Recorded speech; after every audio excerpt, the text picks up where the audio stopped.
Cebu, ikadaan. Sa daan. Oo, daan. Danang, Kanang daan jud. Kanang daan niya mga lumad o mga pagkatao. nakaan yun. Murag, Naabay. before pa sa Espanyol. Importante Oo. na. Wala pa Espanyol. O sa wala pa Espanyol. Yan. Noon sa, Sa wala pa Espanyol, ang ilang mga gamit, kanang nagbahag lang. Nagbahag. pero unsa ang mga nahitabo kuya Na nga importante, life changing pa. unsa yung mga nahitabo nga murag na ay mga uban nga tao nga nakipaglaban sa inyo na ay mga inana mga nahitabo. Nga nanay mong laban sa amo. Ha? Oo. Sa niadtong panahon, kanang mga lumad, naiusa pa na, wala pa'y away. Wala pa'y away sa kinatibong mga lumad, wala pa'y away na.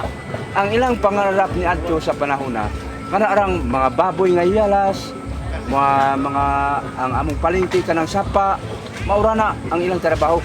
Karon kay nakaabot ang Espanyol. Diha na si Bulag ang kinaiya sa tao.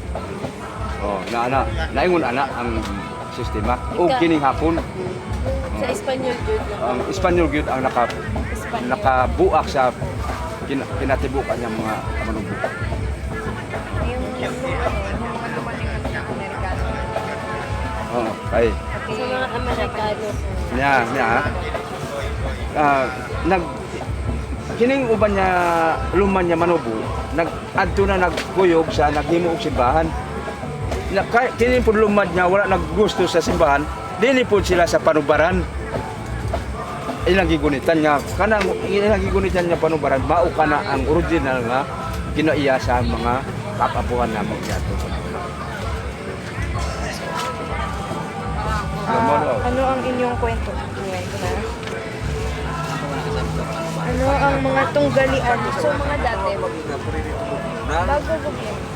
Sa una pang panahon na nabuo pa nga, wala pa yung magpanakya. Wala pa yung problema. Pero sa pagkatugon, tungkol sa paglampo na sa ekonomiya, murag na diha-diapon na. Oo. Pag hinahinay ang pag-ari, antod, niabot na din sa kasamtahan. Niabot ang Espanyol, diya na din ang Diha sa una, murag ayahay pa din sa una. No? Kaya, walay nalagya. problema.